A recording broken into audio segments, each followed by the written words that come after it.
Island Popping Style. on your TV. And now, Urban and Island Style. It's time for Urban and Island Style. Island Style. Urban and Island Urban Style. and Island Style. Get ready. Happy time. Island Style. Urban and Island Style. Island Style. Urban and Island Style. Urban and Island Style. Popping on the TV, Urban Island Style. Boy, la la la la la la, then that. At the time, boy, la la la la la la, then that. At the time, wicked and wild. Popping on your TV, Urban Island Style. Urban and Island Style. Urban and Island Style. Urban Island Style. Urban and Island Style. Wild, popping on the TV, Urban Island Style. Urban and Island Style. Urban and Island Style. Urban and Island Style. Urban Island Style. Urban and Island Style. Urban and Island Style. Aloha, Maui! Welcome back for another episode of Urban and Island Style. On this show, we highlight transplants to Maui that are doing something creative with business on the island, and we celebrate their work in real time. My name is Auntie Taz, and I'll be your host. Today, we are celebrating Bryant Neal and his 40-year anniversary on Maui. He received a bachelor's degree of fine arts and majored in theater with a minor in business. He comes to us with a wealth of knowledge and experience as a professional repertory actor. He's worked as a director of sales at a notable Maui jewelry company and Lahaina print sellers, where he developed a passion for telling stories through introducing maps in chronological sequence. Today, he is the founder and owner of the Story of Hawaii Museum Exhibit Gallery, an organization that sponsored a curated museum store at Queen Ka'ahumanu Center for 10 years. Bryant is also the executive director of the nonprofit Arts Education for Children group, which does live performances, summer camp, specialty workshops, and clinics. Please help me welcome husband and girl dad, Bryant Neal. Whee! Aloha, everyone. My name is Bryant Neal, and am the founder of the Story of Hawaii Museum Exhibit and Gallery.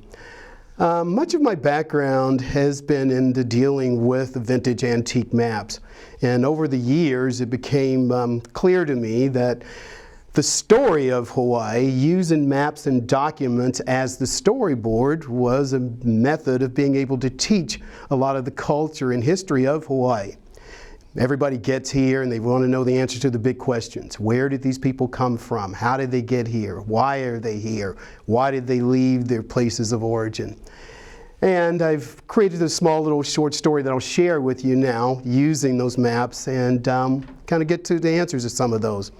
And as the story goes, Polynesians began their migrations approximately 2500 BC by way of Papua New Guinea, Southeast Asia. Island hopped for 1,000 years until they reached what's considered as the cradle of Polynesia, eastern Fiji, Samoa, Tonga. From there, their migrations actually took them as far as South America, where they dropped off the chicken, picked up the sweet potato, which was actually one of their staples.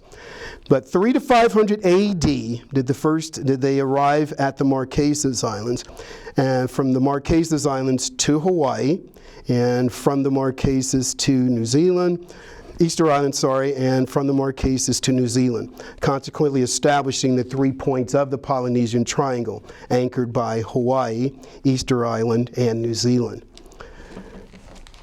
The methods of traveling were pretty complicated at the time. They used these massive double-hulled outrigger canoes that had been carved out of these big trees that they had as staples.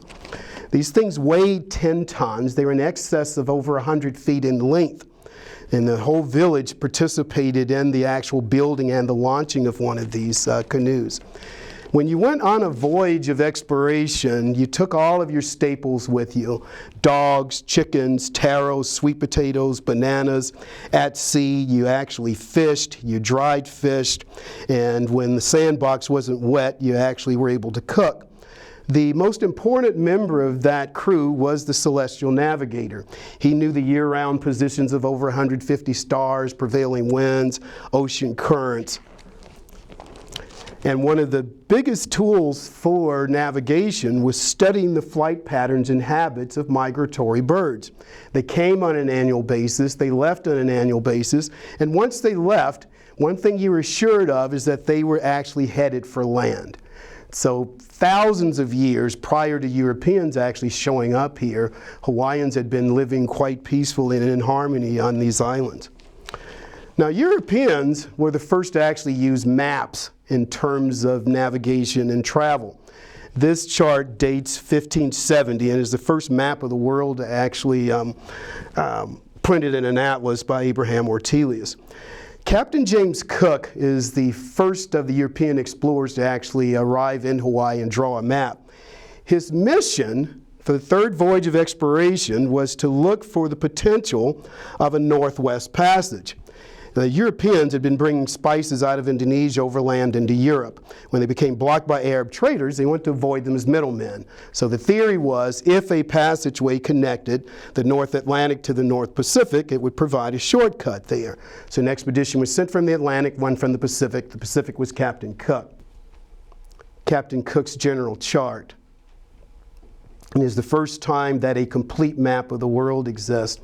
His third voyage, which is the one that concerns us, originated from Plymouth, England, 1778. He left Plymouth, England, and got to Tahiti, and from Tahiti he headed north. And on this map, this shows the island of Kauai, where they actually anchored for 3 weeks, reprovisioned. And then starting at Oregon, Cook is responsible for mapping that entire coastline, mapping the coast of Oregon, Russia, as well as Alaska for the very first time. And only when it got too cold did they come back down, and that's when they actually landed on the Big Island. And that is actually clearly shown. When they landed on the Big Island, this image is actually drawn by John Weber, who was the artist on board with Cook. And the detail of it, you can see the first recorded view of a surfboard there. Now, there was no photography, so the artist captured the man, the woman, scenes, views of every place that they had gone to. And one interesting note, this is Weber's field sketch of the woman of the Sandwich Islands. This is after they got back to Europe and turned those images over to the engravers, who engraved them into copper plates. And you'll notice that they put European features on a lot of these folks. A lot of that was done for the sake of making them palatable to their European audience, who were the first people to actually see these images. But these were, in no certain terms, the first recorded views of this part of the world that the Europeans had actually seen.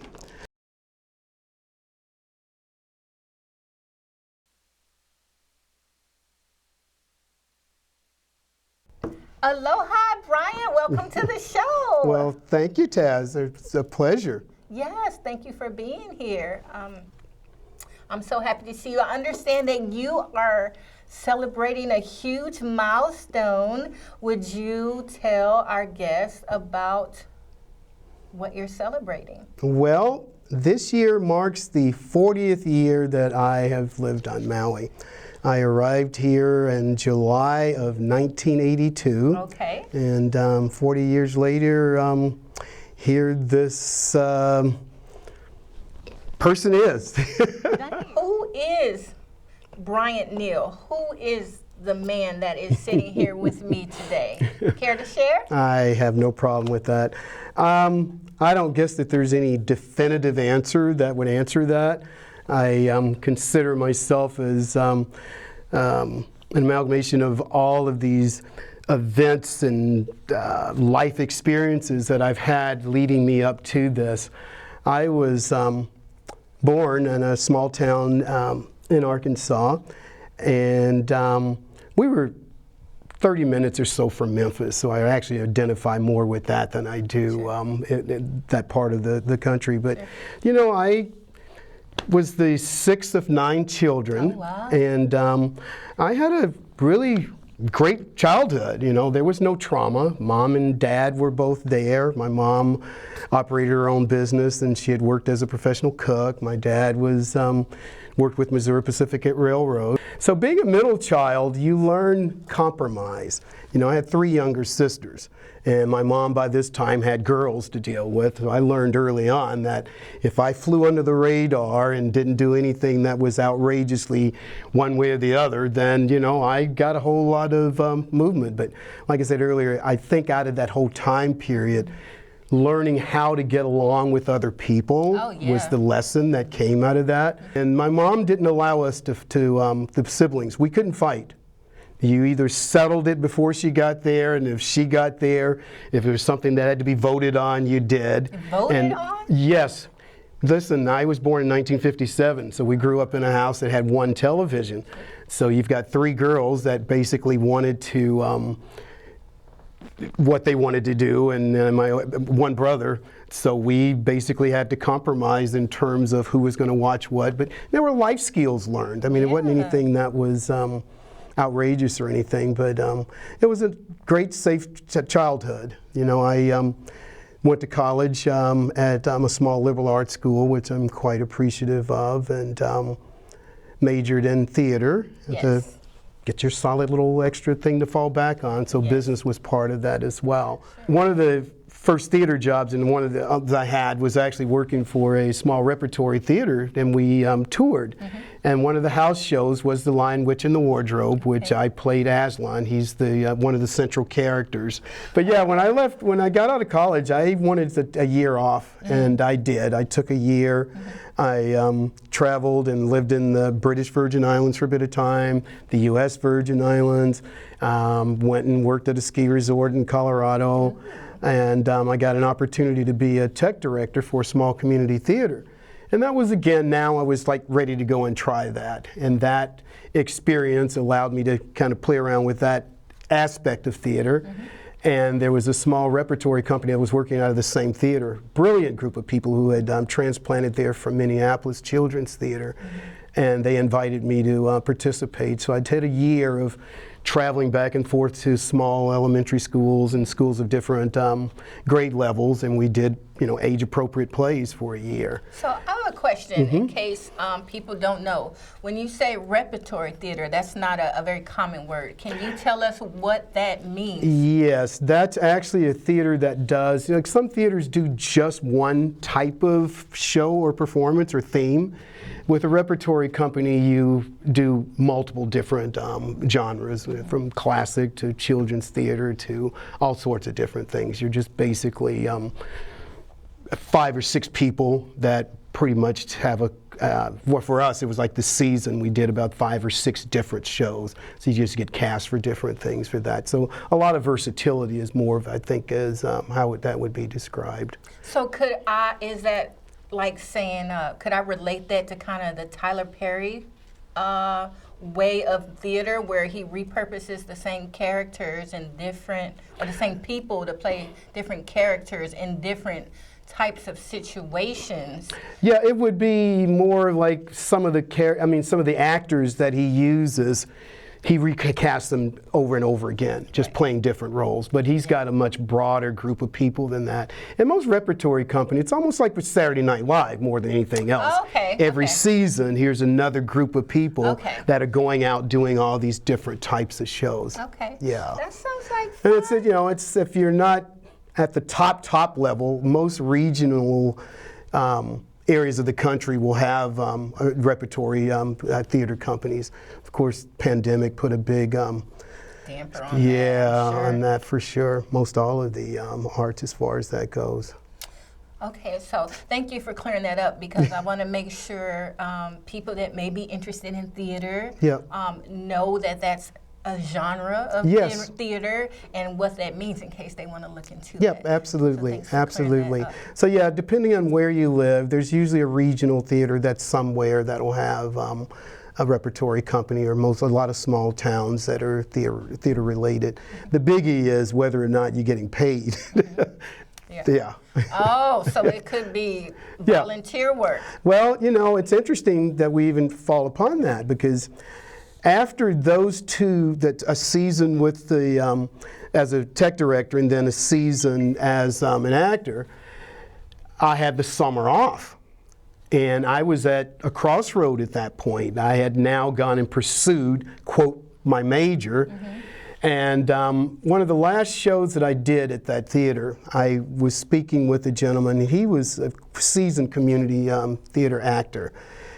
And he was asking me what I was getting ready to do, what was my next step. And, you know, I seriously was a little puzzled. I was 25 years old, and now not knowing whether I was going to continue to stay on with that, or maybe I wanted to try something different. Sure. And he said to me, he goes, you know, I majored in theater in school, and it was something that I really had a passion for, and I thought I was good at it. And he goes, he started working with shows, and he kind of grew tired of it, and now here was something that he really enjoyed, and now it was becoming work, and all the joy was leaving. And he said, you know, I went and got a job, and I started doing community theater. I never thought that I was going to, this is his words, that he would actually be good enough to be working at that top level. And you know, I kind of to some degree came to the same conclusion. I had an old college roommate of mine who was actually living on Maui at the time. And as mentioned, I had 3 months off because our season would have started back in September.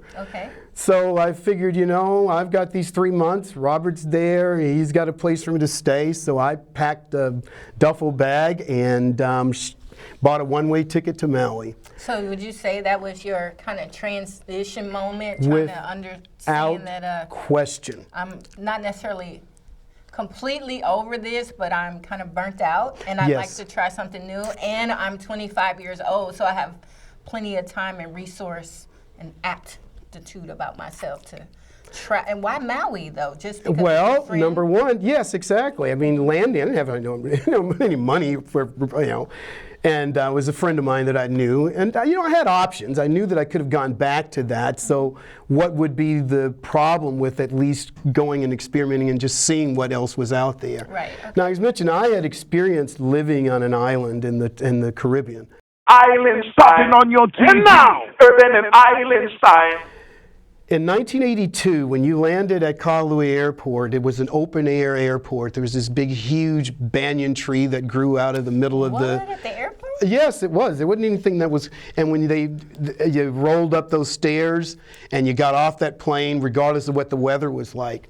And I have to tell you, that moment, at the top of those stairs, those trade winds hit me. I didn't know if that's what it was at the time, but I'm telling you, it was like a sense of calm that just came upon me. It was literally a religious experience. I'm in retrospect looking back at it, but that was when I realized I am where I'm supposed to be, and it eventually ended up, you know, coming to fruition. But I was quite comfortable here. So Maui kind of welcomed you with the ha. Well, the ha is more of the breath. The breath. But could the wind be interpreted as the island's breath?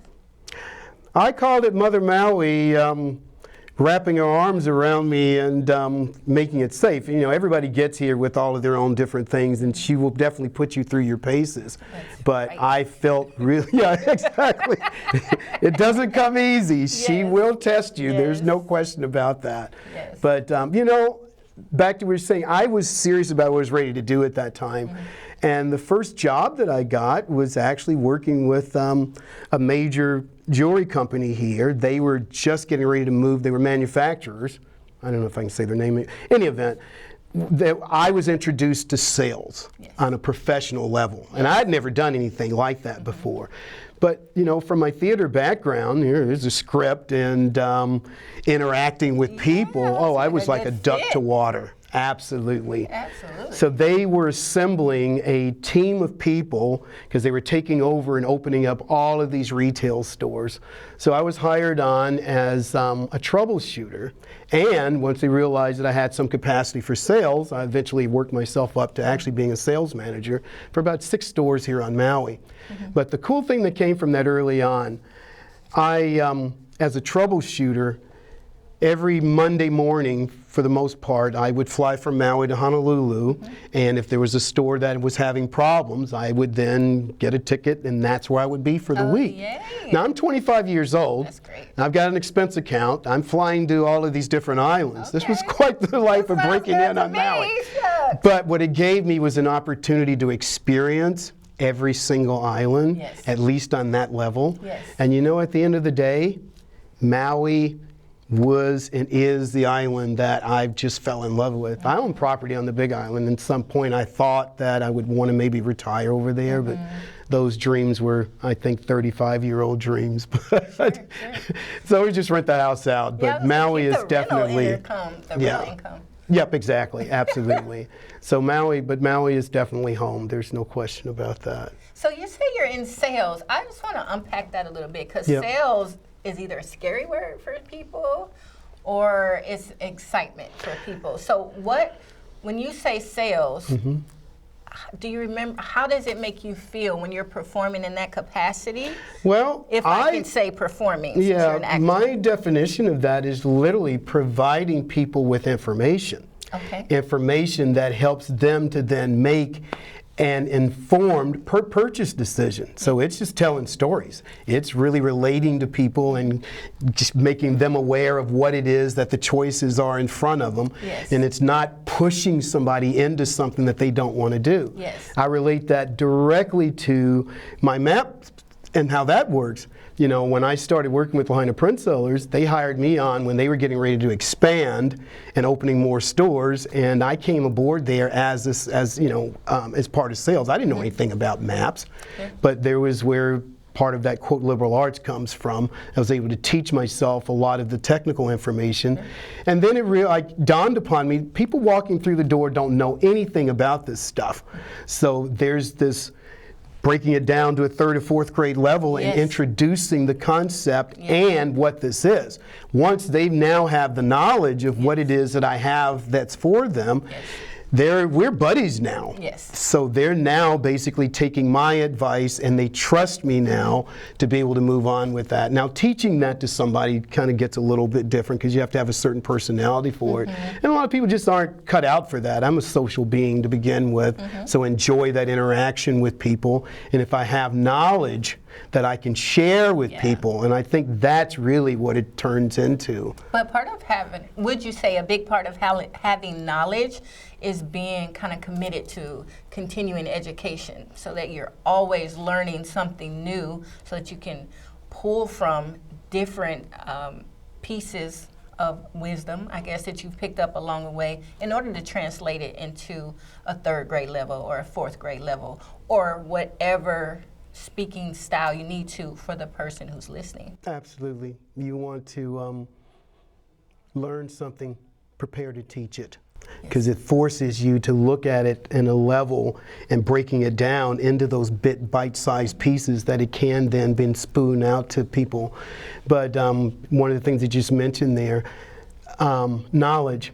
There's knowledge that you gather just from basically reading books. There's knowledge that you're going to get from actual experimentation and physically doing it. Yes. But what you do with that knowledge, and a lot of people gather knowledge, but they can't teach it. How many people do you know they do something really well and you walk up to them and they ask, can you just teach me how to do that? And then they go, well, yeah, you just do, Right. Not everybody is a good teacher. Sure. Because the understanding is important. Understanding of it. Because you can't get to wisdom unless you know how to apply the knowledge that you have, which is that understanding And portion. that is paramount. You have to be able to understand to be able to get that point across and break it down to people in the format that they could actually be able to understand it. And you know, we don't take that for granted. Not everybody is interested in sharing their knowledge. And that I have been very fortunate with. in the two major jobs that I've had, I was taken under wing by somebody who was seasoned. Oh, yes. And not to pat myself on the back, but one of the things I learned early on is how to be a good student. How to be a good student. Can we please unpack that? That is huge. If somebody has the time and they are willing to share their 20 or 30 years or whatever knowledge with you, they're looking for somebody who's going to be respectful. Okay. They're going to be appreciative of it. Yes. And they're going to be attentive. And they're going to be willing to go out and try, and there's not constantly the back and forth and the alike. That takes energy to share part of you. So whenever somebody was willing to do that sort of thing, especially if it's in a subject matter that I was actually interested in, then I am perfectly there, attuned. And it, that didn't happen overnight. I remember I had a college professor once. He took me aside one day, and this was in a theater practicum class, and he goes, everything that you need to know isn't going to be learned from that book. Right. There are days when you just need to come down here and hang out. And I'm today watching a lot of the texts and around in here. There isn't any class that's going to just show you all this stuff. Yes. And now the way that tech runs, stuff is obsolete before it even get to the point of being able to teach it. Fast. So you become a sponge. And again, being able to show gratitude for somebody who's willing to take the time. But again, back to that whole beginning, I learned how to get along with people. Yes. And even if they were doing something I didn't particularly agree with, there's a method in how to go about resolving conflict or managing differences. Yeah, absolutely, Cool. Absolutely. So what I'm listening to you, what I'm hearing you say underneath all of this is to be a good student, you almost have to be fearless, meaning you have to be available and willing to face any new thing that you don't know, because you mentioned that if someone gives you a directive, you have to actually put action steps to that, even if that means you have to stretch yourself a little bit or go into somewhere that may scare you. Right? But see, that's the key to having that mentor who, it's almost like teaching somebody how to swim. I'm not just going to throw you out there. I mean, it may be scary, and I know there's a point to pull back, but if you're there with somebody whom you trust, they're not going to throw you to the wolves. They're going to be there to rescue you or to be there for you to come to and get counsel when you need it. That's great. Thank you for sharing that, because understanding how to become a good student, I think, is a huge takeaway from anyone who will hear this. Because it opens so many doors. Oh, absolutely. So many doors. You're almost, I would argue, to say that you're limitless if you can become a good student. And the earlier you start to hone in on those type of skills, yes, absolutely, the better off you are. Would you agree? Absolutely. Well, a lot of that starts at home. As my mom would say, that's home training. When you went to somebody's house, what kind of manners did you actually have? Do these people want you there, invite you back? Or that kid, don't ever bring him back here again? So all of those skills start applying to real world type skills. So I mentioned to you, my mom, she's 99 this year. That's right. And will be 100 on June 18th, which I think is the same. It's a week after my birthday, or 10 days. So, whenever I would go on jaunts with her, whatever it was, she would teach me how to shake a firm handshake. When you talk to somebody, you look them straight in the eyes. If they ask you a question, that stuff was rehearsed. And I started realizing that it wasn't something that just came. There were a lot of people, even to this day, I shake hands with them and they give you the little limpy thing. Somebody has to share that kind of information with you. And again, it's just not necessarily stuff that you just get from a classroom or from reading a book, but somebody that basically is willing to share that information. So I love that, because actually when I started my vendor booth business, you know how they say you start a business and you choose a goal that's bigger than yourself.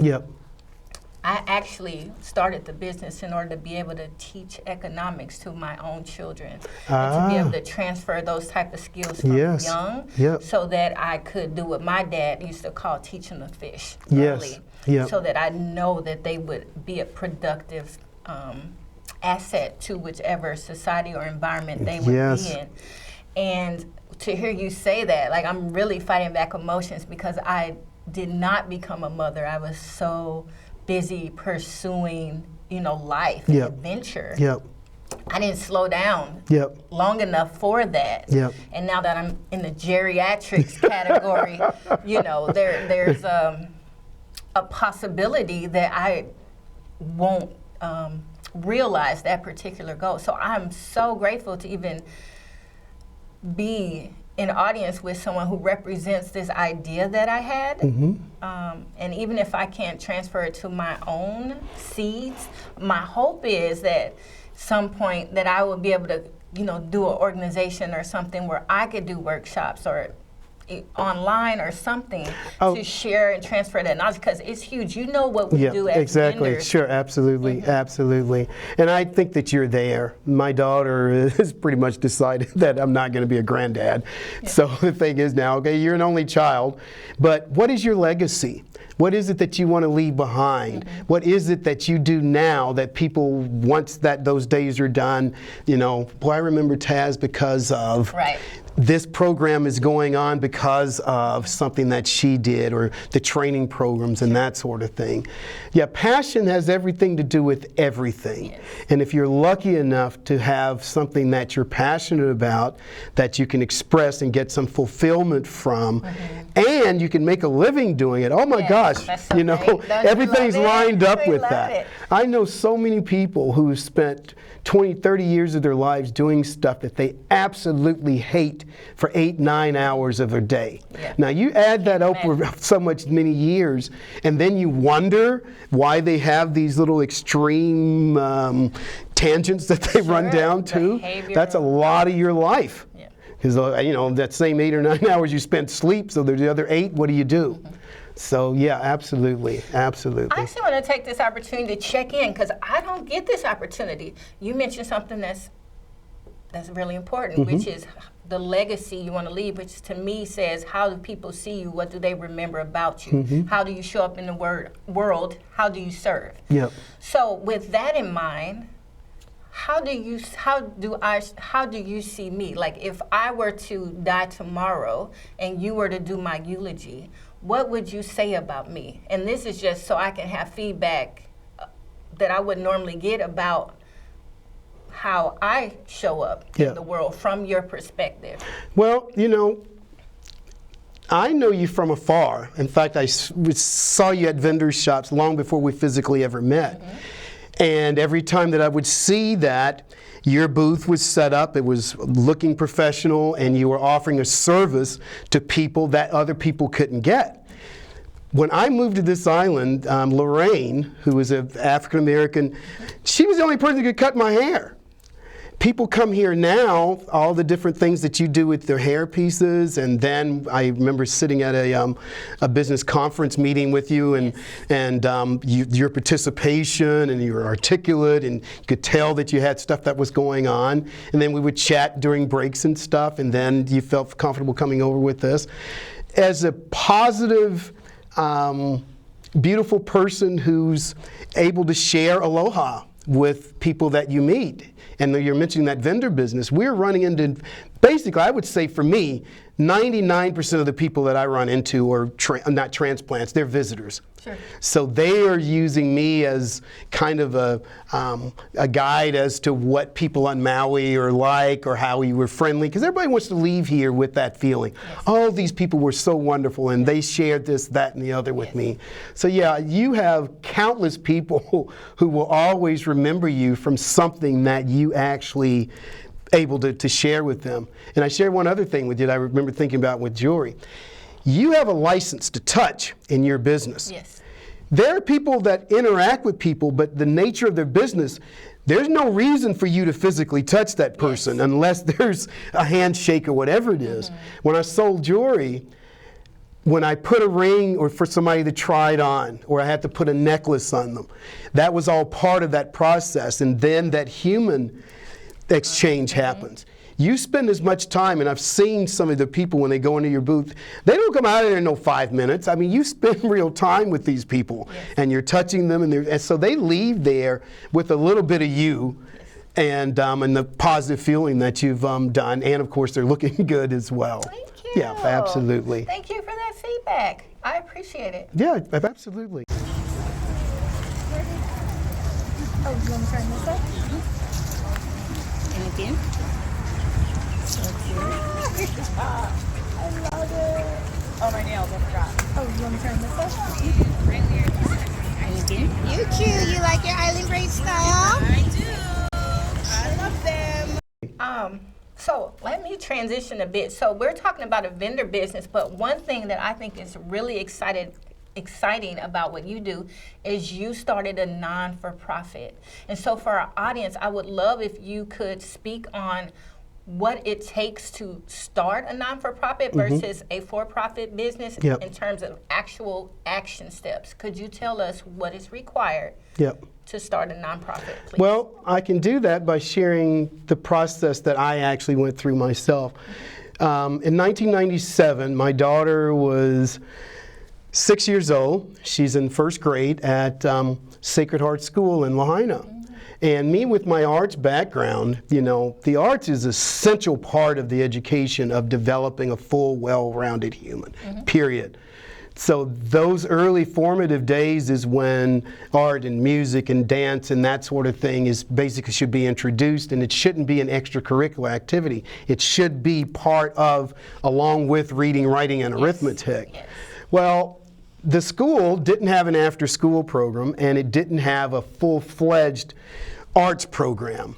So as a parent, I approached the principal, Sister Charles at the time, and said to her, as a parent, if you'll let me use the cafeteria at 2 o'clock when reading, writing, and arithmetic is over, I will, with a few other parents here who need the same service, we will create an after-school program, and we will then hire instructors to teach art, music, and dance after the kids have had homework and some tutoring. That's great. And she did a little bit of consideration, and she said yes, and that's when Arts Education for Children group was actually created. It was created to fulfill a real need, and it was a need for something that I was already passionate about. So for me, I mean, I'm not paying myself or anything, but I created something, and I've thought, I can't be the only parent that needs this. And as sure as I said that, no sooner than I was able to offer that to the rest of the school, oh man, because otherwise, school's out at 2 o'clock. Now if you are working, you know, either leaving your job or whatever to pick up Susie, take her over to the dance class or the gym class, that's time. Who has that kind of time, especially in those early formative years? So by having somebody come in, they literally went from the 3 R's, a break, and then that's, you know, the arts were introduced to them. So there were no arts at all? There were, but not to the point where anybody's going to get good at it in terms of being able to. And you think about it, piano and a lot of this stuff, those are all things that your parents pay extra money for. You don't usually get introduced to band instruments until you're like middle school. We were dealing with these kids doing, you know, full-on band instruments when they were 6 and 7 years old. Now, talking about teachers, that was one of the basic, real, true qualifications. Not everybody can teach, and one of the worst things you could do is put somebody in front of a child who doesn't enjoy doing what they do, because they can turn kids off. And so it's really, and it's still even to this day, am very, very particular about who is in front of, whether even with adults, because if they don't and don't have the capacity to get that message across, they could do more harm than they could good with that. So once money needed to start being taken in, it's like, well, I'm not paying anybody, I don't need to make money from this, because I needed to make it affordable for all of us as parents. And a good friend of mine, Richard Priest at the time, he was an attorney, and I literally called him up and asked him exactly what you're saying. I don't know anything about this. How do I make a bona fide 501c3? And he pro bono tutored me, and we went through and got our 501c3 status. And most of the people that I know who've done that have kind of done the same sort of thing. You can go online, and I think the state of Delaware is one of the easiest states to be able to get a nonprofit. But it's a lot of your own education. It's not a difficult process. I would say that maintaining it after you've received it, that's where the separation is. There are a lot of people that I've known have had nonprofits and they die. 2-3 years in or whatever it is, because they don't do the work that's necessary to keep up with the records and the taxes and all of that sort of thing. Sure. You know, it's a federal deal. And it's not like, you know, you have to run a nonprofit like it's for profit. Nobody's giving you anything for free. It needs to be run like a business. And you need to make money, because not everybody's going to volunteer. Right. So you need to be able to pay those people. But like I said earlier, the most important thing of everything is being on top of all of the filings and everything that you need. And that's not something that people take for granted. Luckily for me, my wife is an accountant, and she's wired that way.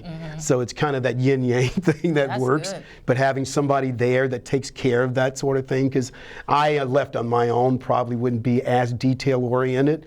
But, you know, having somebody there that says, I need a receipt from February 5th, 1997, who can then go in. I have no problem with filing. It's the retrieval that's the problem. Of the records, But yeah, going to answer your question though, it's not a difficult thing.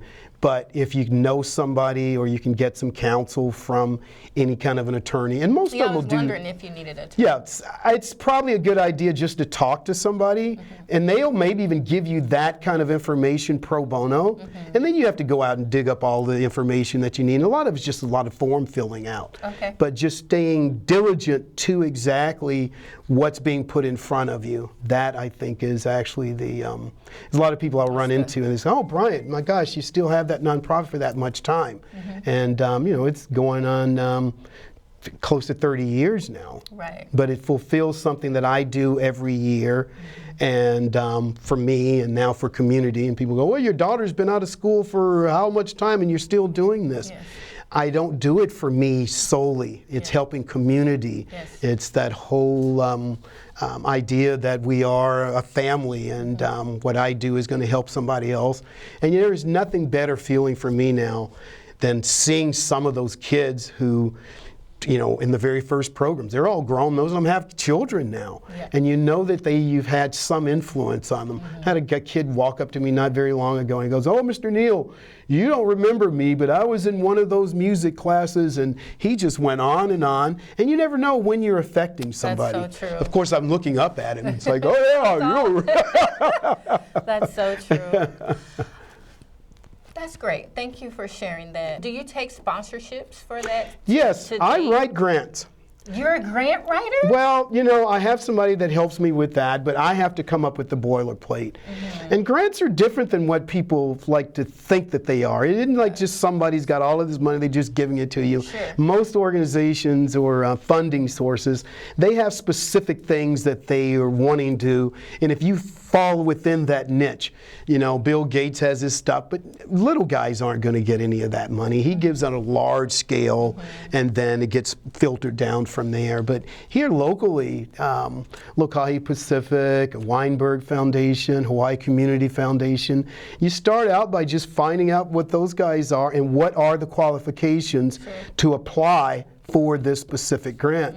When I first started, everybody was into early childhood education. So we were able to, you know, tap into it, and every 5 or 6 years, that focus changes to something else. So what I came up with is like, you know, we want to support ourselves by doing what we do. And that's what led to Jazz Maui, which is actually another deviation off of the Arts Education for Children group. As those kids are starting to get older, we're now having to attract more well-trained musicians to come in and actually work with them. So that after-school program turned into, well, what do we do with these kids during the summer? Right. And then if they start getting older and they're moving off to a school, not necessarily to become virtuosos at any instrument, but just basically to have something there that's expression, an artistic expression. Like I said earlier, I think that having an arts background or some appreciation for it, it's an outlet. It's a coping mechanism. Short story, a friend of mine, grown lady, but she was a jewelry maker. And she comes in one day and she's just fit to be tied. This roommate of mine yesterday, he was this, he was that, he was that. And in the same breath, she goes, and I was walking through my studio and I saw this thing sitting on the desk and I started working on it. And all of a sudden, and then the whole conversation changed to this now new creation that she has. And I stopped her and I said to her, do you realize what just happened? You took all of that angry energy that you were throwing at whoever this guy was for whatever the reason. Yes. Didn't matter. Yes. And then you went to that piece of jewelry and look at what you have now. Yes. So when you've got a kid who's going to run into frustrations, whatever they are, it's part of growing up. If that kid now can go and pick up a violin, can go and pick up an ukulele, can go and set a piano, can pick up an art brush and actually channel that energy into something that's productive. Or a creative outlet. A creative outlet. Yes. And like I said earlier, it doesn't matter whether they ever play a concert. It doesn't matter if they ever sell that painting. That's for them. Yep. And that's part of that whole human being that allows that left and right brain to actually merge and to be a whole sane individual. Yeah. And it may even detour them from less appropriate activities because they have a sense of expression and they may not need to, say, get into drugs or alcohol, which is a mechanism that's used to kind of deaden feelings when you're, or compress something that you want to get out. Yep. If you don't know how to get it out, Yep. then you have this feeling going on inside, and so you don't know what to do with that Yep. energy. Yep. And so now you're trying to cover it with something. Yep. And so that's a great point. And if you've never been exposed to it, it's not a tool. Yeah. It's not even there. And you've never seen a violin virtuoso, one of those people that are at the really, really top level, who picked up a violin when they were 12 years old. It all happens when you're really young and those little synapses are starting to fire and it just becomes just sort of rote and just a natural thing for them. I got an idea. Is it possible to do an event, like it could be Juneteenth, it could be something else, where these participants come in and they can showcase what they're learning in these programs or workshops that you have out for the public? It's a free event, Kalama Park or somewhere big, they don't do much on the banyan tree now, but somewhere like that. Is there a possibility that we can somehow connect and collaborate with different without people? question. There are groups that we do. One of the things that we used to do early on, and I know that Iolani Yamashiro, who now runs the Maui Youth Philharmonic Orchestra, the very first day you have what we call a musical instrument petting zoo. So you get a teacher, somebody that's a string instructor, somebody is a woodwind, somebody percussion, and they line those things up and the youth come in and you're not expecting anything out of them, but they just get a basic initiation to this instrument, whatever it is. Yeah. Little Jimmy comes over and he just picks up a drumstick and he's actually beating a rhythm. He doesn't know what he's doing, but it's just a natural thing.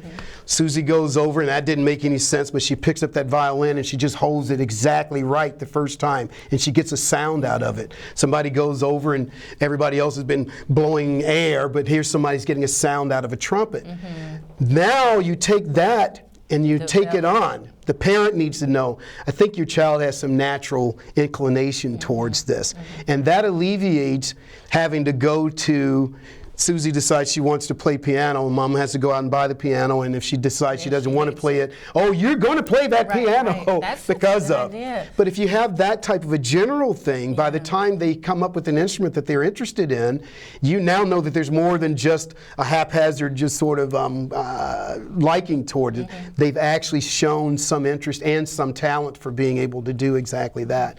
So to answer your question, and most of the shows that we do, we try to incorporate some level of student participation. Now, those kinds of first initial things, they need to be done. Take a lot of volunteers and do it, but it definitely is and can be done. And you don't need 15 different things. Maybe it's just somebody introducing people to ukuleles. We own a ton of those kinds of instruments. Nice. Yeah, okay, absolutely. I'd like to work on that.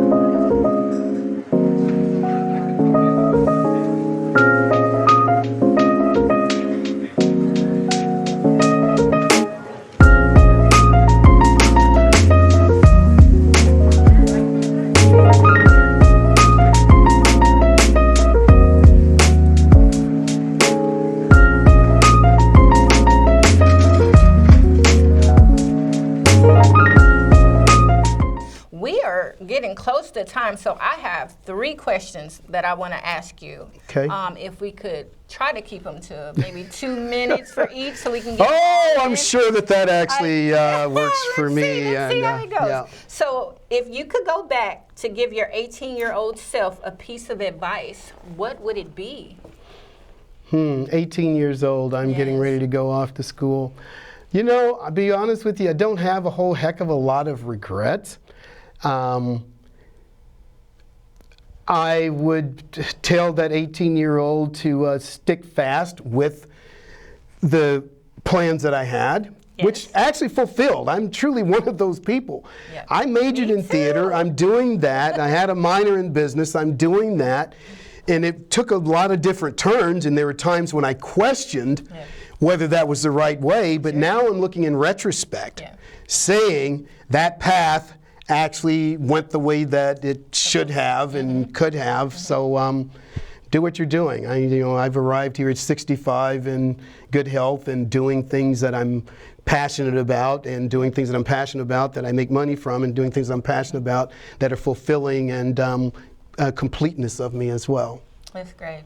And we have that in common. I have a bachelor's in travel and tourism management with a minor in small business and marketing. See? And I too fulfill, and my favorite thing to do is travel.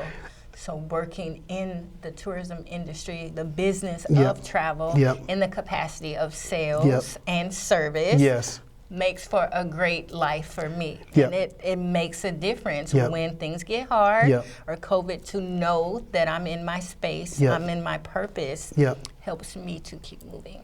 Absolutely. And finding that for yourself. And it's not looking at what somebody else has done and maybe trying to adapt to that. And I think that for me, I've never done anything that I didn't really want to do.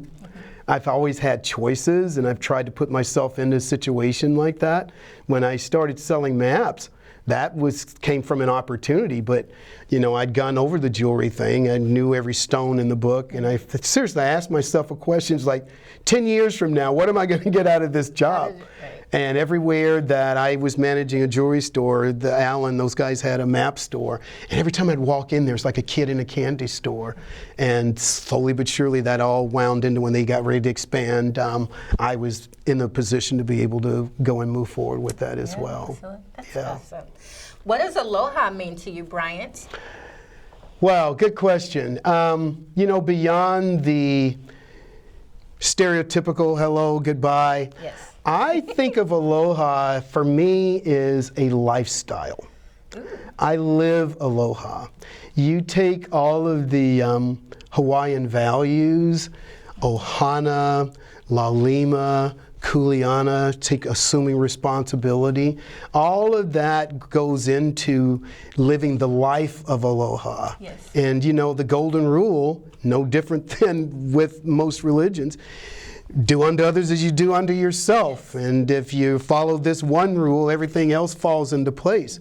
But that's one of the things that Maui has been good to me with, is basically being in a place where the cultural values align with things that I innately believe in as well. I enjoy intermingling with people. I enjoy giving. I don't know who the sales master who was, but he always said, get what you want by helping others get what they want.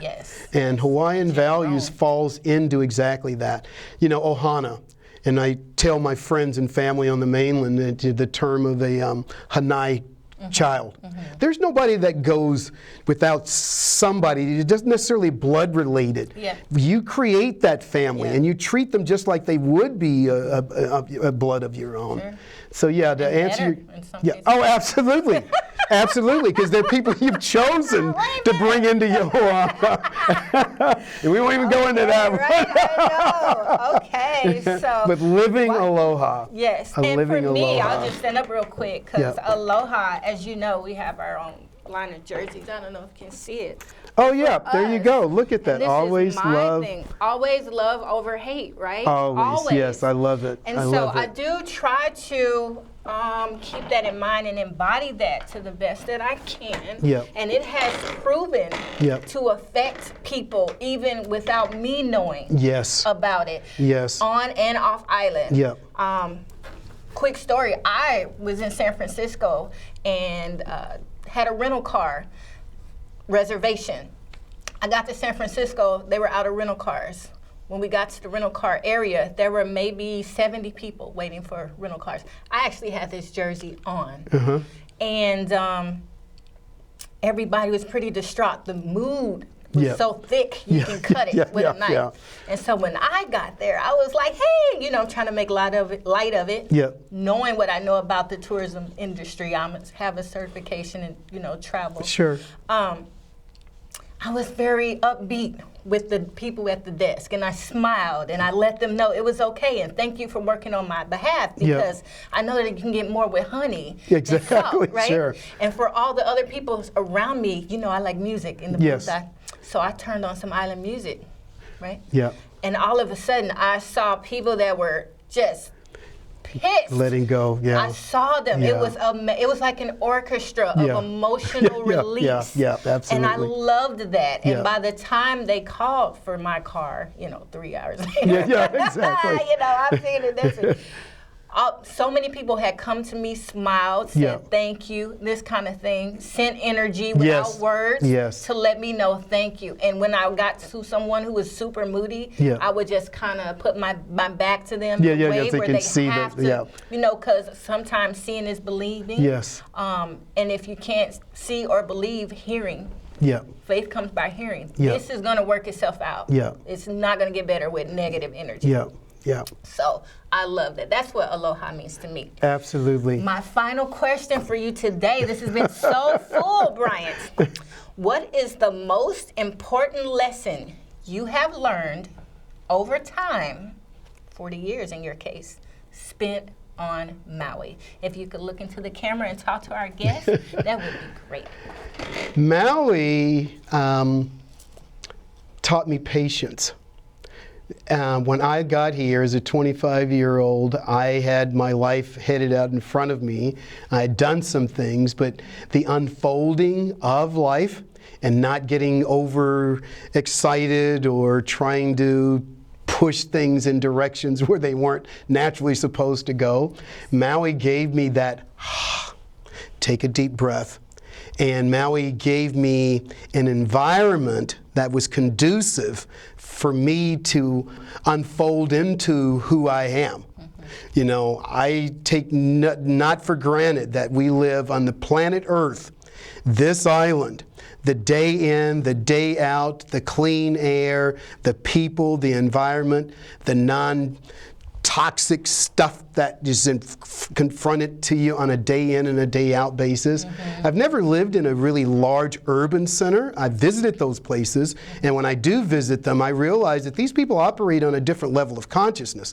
There's so much stimuli that's coming at you every day, and it's stuff that you don't deal with on Maui. That's true. You know, my sister lives in a suburb of Dallas, and I will visit. You know, after a day, I'm tired, and it's not because I've worked, but you walk around, things are happening. People are driving 90 miles an hour. And it may be slow torture, but it adds up. Day in, day out, month in, month out, year in. It's going to wear on you. But Maui gives you, I refer to this place as kind of like a pit stop. Here's the Indy 500 going on the mainland, and you pull off here, repair some spare tires, get re-energized. You'll notice how people are all in their best behavior. They try to be when they're here. But no, Maui has been just a godsend for me. And Mother Maui has embraced me and has taken care of me. Back to my 99, she's visited me here. And once she was here, she realized that, wow, this is a great place for somebody to have grown up. And understand, 40 of my 65 years of life have been on Maui. That's great. I have lived here longer than anywhere else. Me too. And it was by choice. Yes. You know, a lot of people end up, you've been born in places, or you end up somewhere because you got transferred by a job. I'm here because I chose to be here, and Mother Maui accepted me. Yes. And because I've seen people get here with way more money, way more all sorts of stuff. 6 months, 7 months, they're gone for whatever the reason. Sure. And I don't question it anymore, but it just isn't for everybody. They just don't line up. But for me, thank goodness, Maui did. Yeah, absolutely. It's been a pleasure speaking with you today, Bryant. Thank you for coming to Urban and Island Style. People will look forward to seeing you maybe at one of the craft fair booths if they want to see you do a demonstration and possibly how they could add value to their experience by owning one of the maps that you described. Yes, absolutely. The same ones that you're at, and I didn't get a chance to mention for the nonprofit, jazzmaui.org. We're getting ready to launch a new series of jazz events that will happen every Sunday at the Maui Kauai Chocolate Factory, Sunset Jazz, really top level. And then during the summers, we'll still be doing our festivals. And then we have a video series that we're going to be introducing here in another week as well. Okay. So yeah, absolutely. I'm happy to have been here, and thank you so much for inviting me. Yes, my pleasure. Well, Maui, it's been another urban and island style situation on Maui in Hawaii. We thank you for your time. We thank you for your attention. Aloha. Aloha. Now, when Cook landed here, the Hawaiians didn't have a written language. So to his credit, he didn't rename the islands, but he sounded them out spelling phonetically. Owai'i, Maui, Oahu, pronounced T's as K's, Akawai, R's as L's, Lanai, and he didn't claim any lands. He ceremoniously named them after the Earl of Sandwich, who was his patron. To be able to teach the Bible, they used 12 letters. The theory was if there were only 12 sounds in the Hawaiian language, you could teach everybody to associate a sound to a letter. You could teach them to read and write. And that's exactly what ended up happening. So this map, published in 1843, is the first time that you saw a map of Hawaii using the traditional 12-letter alphabet and these islands being referred to as Hawaii. Now, the Hawaiians didn't draw maps. They were totally functional in celestial navigation. So they got an actual mapping department that was developed in 1870. And this map represents the first time that the sovereign nation of Hawaii actually mapped the island of Maui. And lastly, I wanted to introduce a new brand of maps that we're handling now. These are three-dimensional carved maps. And they're just wonderful as they give you an understanding of how we are just what's above sea level. And these are all 10 layers.